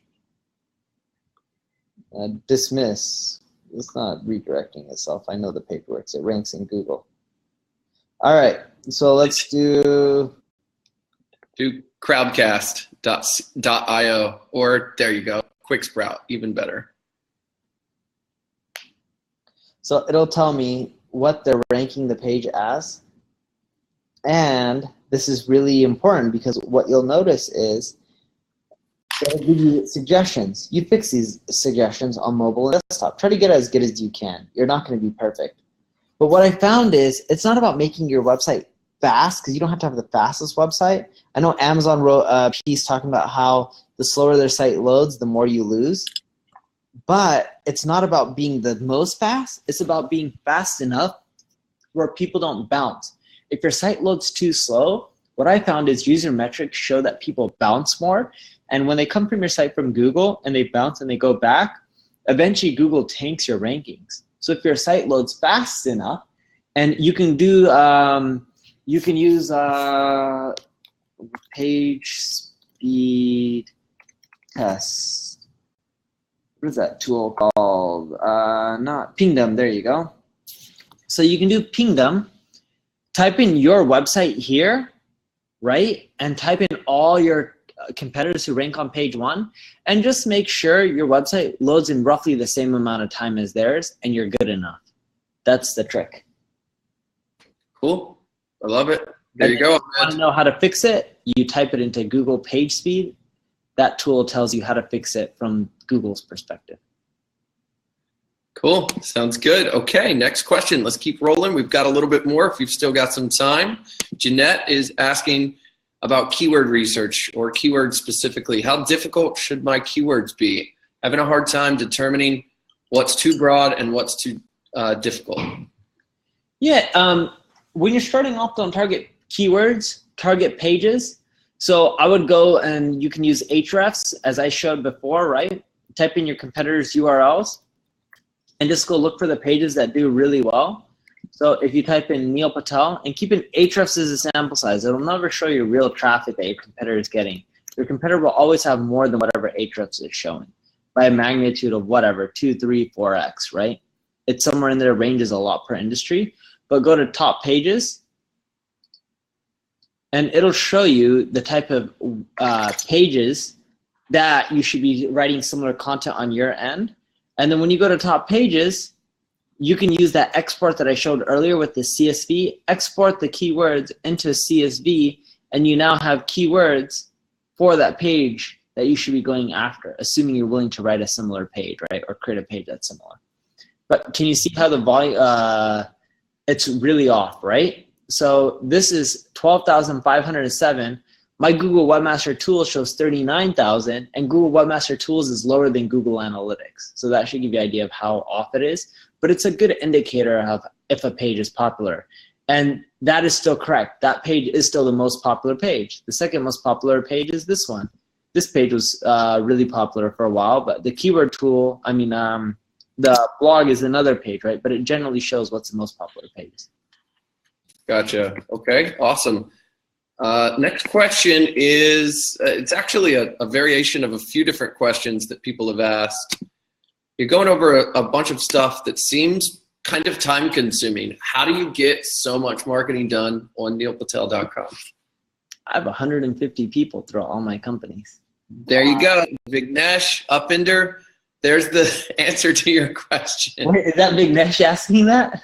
A few people asked different versions of the same thing, so I just paraphrased. I'm like, our Vignesh? Because Vignesh also works for us. And this is I know. But it was also asked by people that are just in the audience that have no connection. Upinder was asking, how do you get so much of this stuff done? I have a big team. So like, I'm now doing something called Neil Knowledge, or just Neil Patel. We're going to create videos where I do a video a day of me giving a marketing tip, and the video could be like 3 minutes to like 10 minutes long, and it has screen captures and all that. So David will come up with the topics. I go through them to make sure I like the topics. Then I redo whatever ones I don't like. Then him and I go over the titles, and we'll do that in 2 to 3 hours. The next day we had a film guy come over, Pasquale, Pasquale came over, and then I kid you not, like we shot 16 videos in 3 hours. Like I just crank them out, and then Pasquale and David will do the editing. David will make sure the right screen captures are there, and then we'll start uploading them to Facebook and YouTube once we have like a backlog of 30 to 40 videos, and then I'll start publishing them once every single day. And I'll launch it by sometime in May, but my goal is to do literally one video a day for the whole year, even if it's a holiday. That's awesome. Yeah, we just heard Eric Sue this morning share with us how you guys hold each other accountable and do, you know, bulk sessions and keep up with just the massive demand to produce a podcast every day. Yeah, and think about it, right? I'll even share the cost. So Pasquale will cost me $4,500, and that's to shoot 31 videos a month. I already paid David, but let's say this takes, you know, $2,000 worth of David's time. And then my time, it takes 3 hours of shooting twice a month. So that's 6 hours. And then to come up with topics, that takes me roughly 2 hours of my time, because David already does some of the grunt work. So for roughly $6,500 and 8 hours of my time a month, right? 6 hours of filming broken down into 2 sessions, and then 2 hours of topic generation. For $6,500, I'm creating 31 videos. My cost per video would be $209. That's really affordable. This stuff isn't as expensive as most people think. Oh, cool. Thanks for sharing that. Okay, next question is, this is a softball, but it's got a bunch of upvotes, so I'm going to ask it. SEO instructors often share good information on how to rank, but fail to provide step-by-step blueprint to success. Do you offer a step-by-step instructional manual at an affordable price? They have an amazing program called AMP. Neil? Yeah, AMP isn't too much SEO though. It's so funny. I don't like selling shit, and I don't even want to sell AMP. And it makes good money, but like I don't care to make the money. Maybe you know what I'll do? I should just actually take those videos, organize them, and just shoot like 40, 50 videos on SEO and just make them step-by-step and order them for everyone, and then release it for free. If they like that, I can do that. I don't care. Don't care for any money or anything. And I'll include screen captures, and I'll show people how to use the tools and do everything step-by-step. We've got yes from Melissa, yes from Alex, yes from Heaney, basically yes from everyone there. All right, sounds good. I'll do that. It'll take me a while to crank it out, but I'll release something for free. Sure. Well, we'll be reading, I'm sure the audience will be reading your blog well into the future. Okay, one question that keeps getting asked here, it's pretty cool, it's had some good results, is what experiment are you running right now, and what results are you seeing? Yeah, so it's not an SEO experiment. That's all right. It's an A/B test. Let's log in. Continue.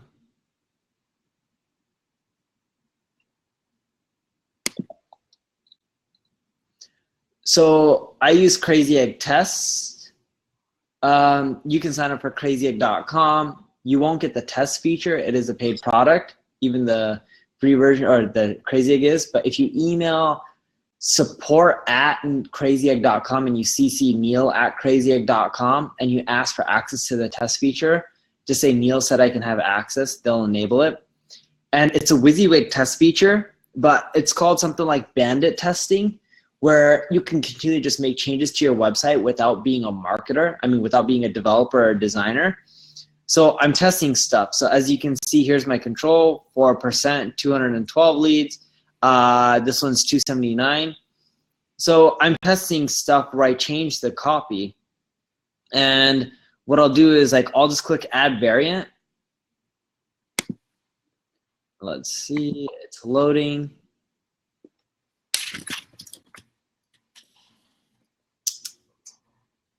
Come on, Crazy Egg.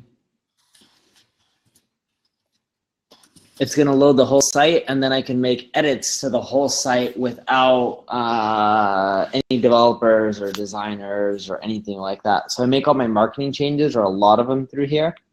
And I've been doing this more and more. And you can see, let's go to variant 2, view only, loading the control. See, this is why people don't have access to it yet, because it's only in beta for people like me. But it's a WYSIWYG here that'll pop up, and once the WYSIWYG pops up, I'm then able to make changes to my site in whatever way, right? Like I can click add variant, and then from add variant, I can literally just go click on the text, make changes, and then adjust my marketing in whatever way that I want, and then I can see the stats within Crazy Egg on if something causes, I can pick whatever goal. I can have more page views per visit. I can have more email captures or whatever, and I can track all this within clicks of a button without being technical. But sad it doesn't work right now, but you can always sign up, and then the support team will give you access, and if it doesn't work for you, they'll make sure it works or refund the money. But that's what I used to do a lot of my testing. And what I found is simple little words and phrases, like on my blog page. If you guys all load this up right now, many of you will see a different variation. Here's the variation that I see. The variation is from aha to oh shit, I'm sharing everything on my journey to 100,000 monthly visitors. Some of you guys will see a variation. The URL is still the same, neilpatel.com/blog. I bet some of you in the chat will start seeing variations that talk about online marketing and how I rank #1 on Google for online marketing. And the goal is just more email collections, and I track that through Crazy Egg. So I just run a ton of tests by tweaking text changes or simple design changes or removing stuff. Got it. Okay. Michael's asking, what do you recommend for e-commerce sites that have a bunch of products that are similar but different variations? Should they be trying to come up with original content for each description, or any advice there? They should try to create templates. That's what we usually do for e-commerce sites. And these templates, you can just plug and play words or phrases or content areas, etc. And then you optimize for the best template. And that's what we find that works really well for e-commerce. Okay. What do you say is the most important SEO factor for non-article based sites? Most important SEO factor for non-article based sites is click-through rate and time on site and user metrics. Like, are they bouncing right off? So like I would look at video, really high quality images, let's say for e-commerce, or video showing the products for e-commerce. Or if it's a lead gen site, maybe create quizzes or funnels where people go down them and take a quiz and interact, and then at the end you collect their lead. But user engagement metrics like that, like time on site, people bouncing back or staying on your page, how long they're staying, how many people are searching for your keywords, clicking through, are they logged into Gmail, which you can't control, but I bet you those are factors that Google's using, and I do know the user metrics and click-through rates they have to be using. Awesome. Okay. Let's see. Tony's asking, how important are categories on a blog? Categories are very important because it helps Google with semantics relevance. If you look at my 40+% increase in search traffic, not only did I switch up the URLs and make them simpler, I also added blog categories. As you can see, the URL here, blog/category/SEO. Now this category should say at the top, I'm kind of lazy, but I'll have one of my guys, it should say category SEO, what is SEO, and it should give a just general description of what SEO is. Cool. In your presentation, in the Demystifying SEO, you talked about going back and deleting some old posts that were over 6 months or over a year. Why did you do that? And do you think it helped? Or do you think you can just leave it there and it will also grow? It didn't help. So what I did is I actually unpublished them in WordPress. So then they disappeared and people couldn't see them. And then when I realized after a few months it didn't do anything, then I put them back. Okay, got it. So there's the answer. We are out of time. That's all the time that we have for questions today. We are going into a new session right after this to wrap everything up and to announce the winners. Neil, are you ready to do a one-on-one session with the winner of an SEO consultation? I am. I actually would love to help someone out. All right, cool. Let's do it. So listen, I'm going to just click off of here, turn my camera on again, and maybe we can just get a final word from you. Thanks so much for being with us today. You've been a huge help. We had, I believe, our record number of people in this session, and for getting all of this stuff together. I've got some people asking, are we going to do it again? What's your plans next? For where can they catch you? What's the story? Where should people find you? Yeah, we plan on doing another summit. You can just find me on the Neil Patel blog. I'm even thinking about doing like a live chat room on there. I have to figure out a software to do it, and it'll just be free where people can go in and we chat and we just help each other out, and I'll be in there on a daily basis. So I'm trying to figure out a web-based version that works for me like while I'm traveling, so I don't have to have an app in case I'm on the plane, and a lot of these planes restrict apps for Wi-Fi. But I really do appreciate everyone for coming. If I can, my team or anyone can help you guys out with anything, just head up support@neilpatel.com. And I really do want to see you guys succeed. Thank you guys for being here. If you guys have issues or just need help, we don't need money. Just shoot us an email. Thank you very much. Absolutely, Neil. Thanks, brother. See you another time soon, and I'll say goodbye to you now. For everybody that's still on the phone call, listen, we have got a special session coming up right when I go off the air here. We're going to put everybody inside of the raffle section. So what we're going to do is we're going to call out the winners for Neil's Insider Club, and that's coming up in a couple of minutes. Hang on one second. Let me just make sure that Neil's gone here. So for everybody that's inside of this Crowdcast system right here, you've signed up and have been added to what we call Neil's Insider Club. Neil's Insider Club offers you the opportunity to win some pretty cool prizes. The first place prize is a private free consultation with Neil one-on-one. You can talk about SEO, you can talk about growth marketing, you can talk about different things, but whatever it is, he's gonna do it for you. I've heard that people go out of these sessions and double and triple their business. Second place prize is a group of people that were in the second place, and also third place is a group of people. We've got amazing discounts and some exciting prizes for you there. Vasile is going to join with me in a couple of minutes, just a few short minutes, along with Joe, who owns this platform that we're doing all of this social contest stuff on, and he's going to draw the name out of a hat, a virtual hat, and we're going to announce those winners. So Kevin, Mark, Simon, Brenimir, Wes, Rebecca, all of these guys that have been in a lot of the chats, thanks so much for staying here. Let's see if you guys win in the raffle contest that's coming up right now. I'm going to stop this broadcast and join us there, because we've got some bonus sessions and some additional exciting information that we're only going to give out to the people that join us in this last section. So hang on, and we'll be right with you.